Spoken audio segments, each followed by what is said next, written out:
Today, we're gonna be swapping out this boring old plastic coolant reservoir for an aluminum one. And you know we wouldn't be doing it right unless we got it powder coated. So thank you once again to Travis over at Crucible Coatings for getting this guy finished up for me. It came out incredible. Now, one cool feature about this reservoir over other aftermarket companies that make these is the fact that it comes with a sight glass on the side.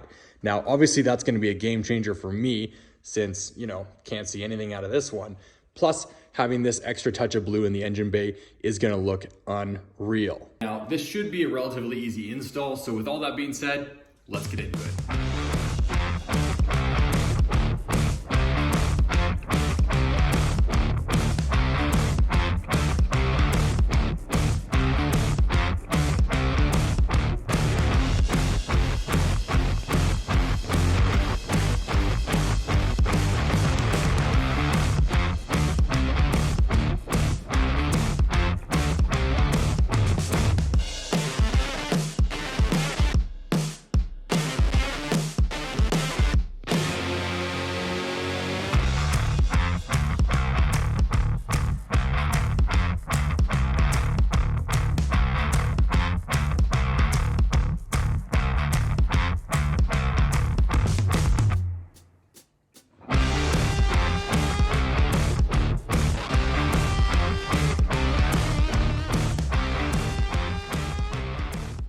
Guys, so the new reservoir is all installed and buttoned up. Installation was a breeze. As you saw, we just had to tackle the upper and the lower rad hoses, put in the new sensor, and that was pretty much it. As far as fitment, it fit perfectly. Both the bolt on this side and down there on this side, both lined up perfectly. The only thing that I had to add was this little hose clamp on top. Not sure if it's necessary, but I wanted to throw one on here as well, just in case. It obviously didn't come with the kit. So that's the only thing that I would add.